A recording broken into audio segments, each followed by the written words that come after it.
Bismillahirrahmanirrahim. Assalamualaikum warahmatullahi wabarakatuh. Ya, kembali lagi saya Aminullah dari SMA Negeri 1 Upadangara. Di sini saya akan memaparkan contoh materi untuk proses belajar mengajar mata pelajaran informatika kelas 10 dengan karakteristik HOTS. Nah, pada materi kali ini yang akan saya bahas adalah tentang berpikir komputasional bagian stack dan queue. Nah, di sini jika anak peserta didik langsung disodorkan dengan pengertian dan sebagainya, maka akan kurang menangkap maksud dari stack dan queue itu sendiri. Dengan capaian pembelajaran yaitu siswa memahami konsep struktur data dan stack dan queue serta operasi-operasi yang dapat digunakan pada struktur data tersebut. Yang kedua, siswa mampu mengenali pemanfaatan stack dan queue dalam persoalan sehari-hari. Jadi, capaian pembelajarannya tidak terlalu tinggi ya, karena disesuaikan dengan kondisi siswa yang ada di sekolah kami. Nah, sebelum memasuki pembahasan, jadi pada awalnya akan saya jelaskan dulu stack itu seperti apa. Yaitu stack adalah struktur data yang menggunakan paradigma LIFO, last in first out, di mana elemen yang terakhir masuk adalah yang pertama keluar.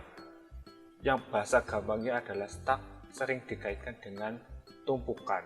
Nah, jadi anak sudah mulai mengelaborasi tumpukan seperti apa ya. Nah, seperti itu. Kemudian yang berikutnya queue merupakan struktur data yang menggunakan paradigma first in first out, di mana elemen yang pertama masuk adalah elemen yang pertama keluar.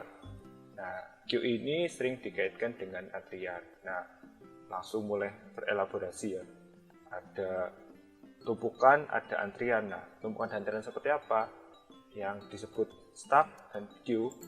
Nah, untuk memudahkan pemahaman siswa, maka dibuatlah sebuah permainan yang dibentuk dari 4 orang.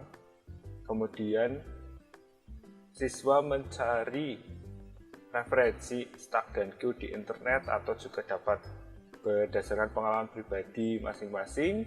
Kemudian dianalisis dan dituliskan pada lembar kerja, dan masing-masing stack dan queue-nya 3 contoh saja. Nah, contoh lembar kerjanya seperti ini. Itu ada nomor, persoalan, stack, dan queue. Nah, jadi bisa jadi tidak semua yang dikategorisasikan sebagai antrian adalah queue, tidak semua yang dikategorisasikan sebagai tumpukan adalah stack. Jadi tidak semuanya. Nah, ini di sini saya kasih contoh, misalkan tumpukan itu bisa kayak tumpukan piring kalau kita kondangan. Nah, anak-anak kan mudah mencernanya. Tumpukan yang ditumpuk paling atas diambil duluan, atau sebuah antrian di mana yang pertama mengantri dia yang akan keluar duluan. Kayak misalkan anak-anak beli cimori yogurt di minimarket. Nah, di situ anak akan mudah memahaminya. Nah, nanti dimasukkan ke tabel contoh-contohnya, mana yang stack, mana yang queue.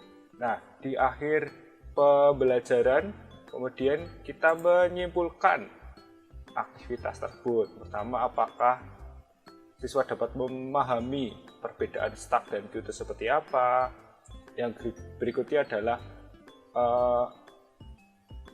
setelah dapat memainkan permainan tersebut, apakah permainan tersebut membantu proses pemahaman pada konsep stack dan queue. Nah, kemudian yang terakhir, jika ada kondisi di dunia nyata atau informatika, bisa nggak sih stack dan queue itu relevan diterapkan pada metode penyimpanan. Nah, jadi proses bernalar,